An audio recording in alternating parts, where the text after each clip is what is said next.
Hinihinting ng pamahalaan ang panghikayat ng mga mamumuhunan sa pamagitan ng investment roadshow sa tax incentives mula sa Create More Law. Ayon kay Secretary Frederick Go, layo nitong palakasin ang ekonomiya at lumikha ng mas maraming trabaho para sa mga Pilipino. Si Rod Lagusad sa detalye. Trabaho para sa mga Pilipino.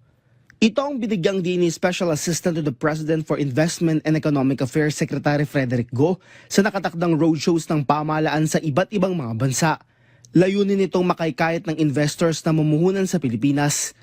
Ito'y matapos malagdaan na ang Implementing Rules and Regulation o IRR para sa Create More Law na layong magkaroon ng tax incentive para sa local at foreign companies. So it's useless to have a law and to have IRR that nobody knows about.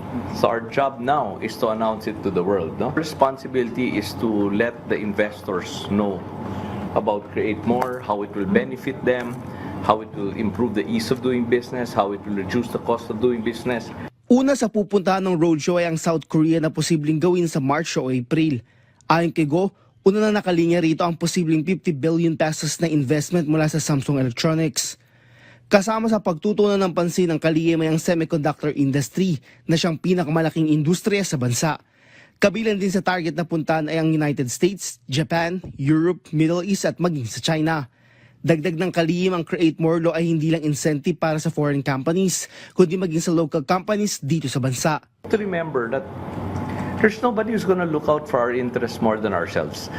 You cannot ignore the domestic investor. They're very, very important. They're the one who's fully committed to the Philippines, right? So we have to take care of them.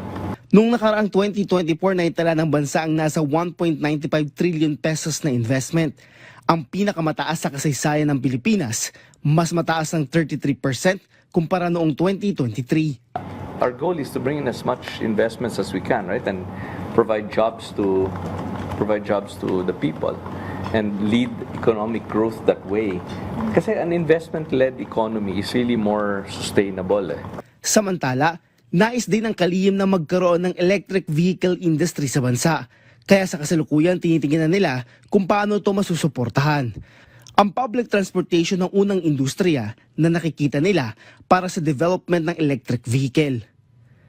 Rod Lagusad para sa Pambansang TV sa Bagong Pilipinas.